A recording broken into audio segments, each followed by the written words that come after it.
Another month passes, and once again, we say goodbye to voices that once filled our world with sound and meaning. From timeless voices to quiet innovators, their music lives on in every note we remember. Steve Cropper, Mick Abrahams, Chris Ray, and Tetsu Yamauchi, these are just some of the names we honor this month, in this heartfelt tribute. Their echoes remain, even as the spotlight fades. They left this month, December 2025. Steve Cropper, guitarist, songwriter, worked with Booker T and the MGs. October 21st, 1941 to December 3rd, 2025. Was one of the most influential guitarists and songwriters in the history of soul, R&B, and rock music. Best known as the guitarist for Booker T and the MGs, Cropper helped define the sound of Stax Records and shaped countless recordings that became pillars of American popular music. With his clean, economical guitar style, Cropper proved that restraint could be just as powerful as flash. His crisp, rhythmic playing was the backbone of classics like Green Onions' Time Is Tight and Soul Limbo, while his songwriting partnership with Otis Redding produced timeless songs such as Sittin' on the Dock of the Bay, one of the most iconic recordings of all time. Beyond his work with Booker T and the MGs, Cropper was a key figure behind the scenes at Stax, contributing as a producer, arranger, and session musician for artists including Sam and Dave, Wilson Pickett, Eddie Floyd, and Carla Thomas. His influence extended well beyond Memphis, later collaborating with artists such as John Lennon, Bob Dylan, Neil Young, and the Blues Brothers. Steve Cropper leaves behind a legacy rooted in groove, feel, and timeless songwriting. His guitar didn't shout, it spoke with clarity, soul, and authority, forever shaping the sound of modern music. Tetsu Yamauchi, bassist, worked with Free and Faces. October 21st, 1946 to December 4th, 2025. Highly respected Japanese bassist whose powerful, melodic playing left a lasting mark on British rock in the late 1960s and early 1970s. Best known for his work with Free and later Faces, Yamauchi brought a distinctive blend of precision, groove, and expressive tone that seamlessly bridged hard rock, blues, and soul.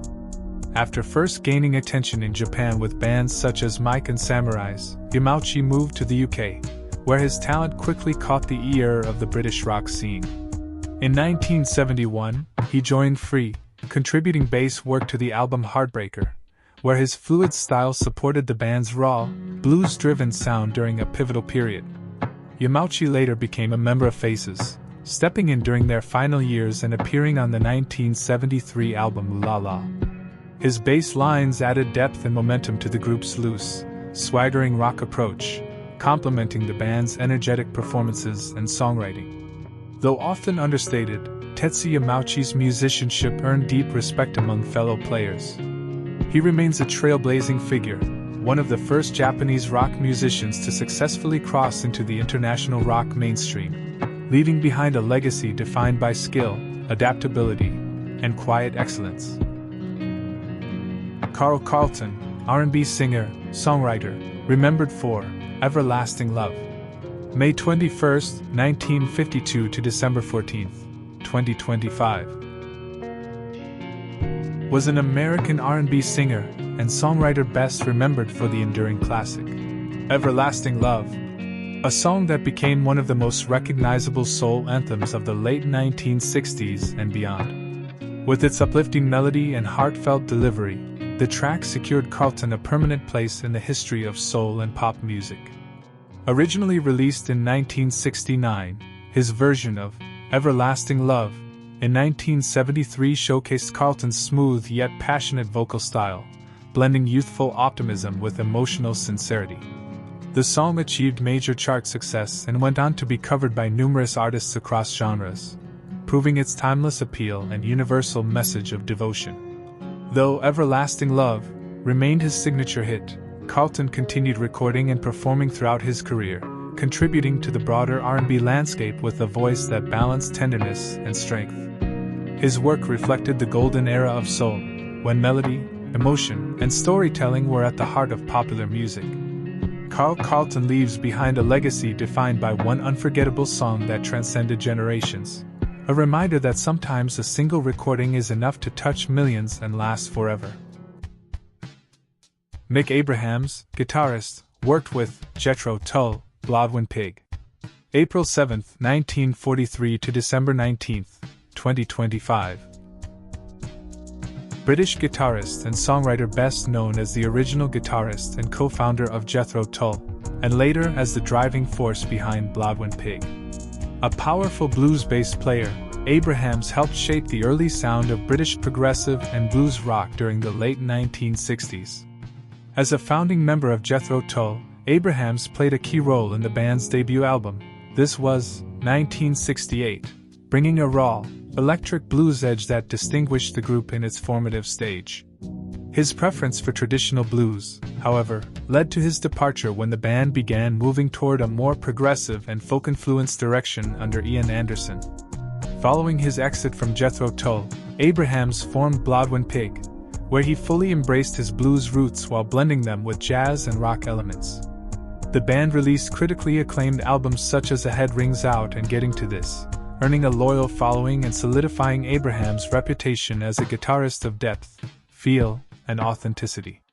Throughout his career, Mick Abrahams remained a respected figure in British rock, a musician who stayed true to his blues foundation and left an indelible mark on two influential bands at a pivotal moment in rock history.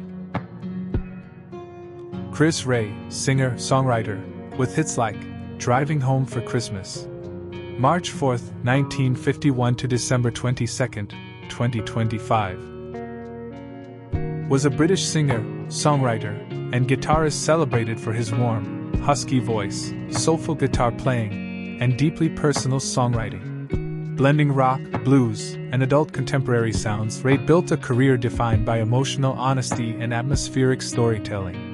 He rose to international prominence in the late 1970s and 1980s with a series of successful albums and singles that showcased his reflective style and melodic craftsmanship. Songs like Fool If You Think It's Over on the Beach, Josephine, and The Road to Hell became staples of radio and firmly established his place in British music history. His slide guitar work, subtle yet expressive, became a signature element of his sound. Chris Rea is perhaps most universally remembered for Driving Home for Christmas, a song that grew from a modest B-side into one of the most beloved holiday classics of all time. Its simple, heartfelt lyrics and gentle melody captured the emotional warmth and nostalgia of the season, turning it into a perennial favorite across generations. Despite facing serious health challenges later in life, Rea continued creating music, releasing blues-focused projects that reflected his lifelong devotion to the genre. He leaves behind a rich legacy of songs that resonate with sincerity, warmth, and timeless emotion, music made for long journeys, quiet moments, and reflective hearts. Perry Bamonte, guitarist, keyboardist, worked with The Cure.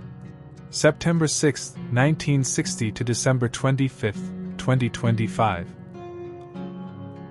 British guitarist, keyboardist, and songwriter best known for his work with The Cure, where he played a vital role in shaping the band's expansive, atmospheric sound during the late 1990s and early 2000s. Originally joining The Cure as a guitar and keyboard technician, Bamonte became an official member in 1990s, contributing to albums such as Blood Flowers, 2000, and The Cure, 2004.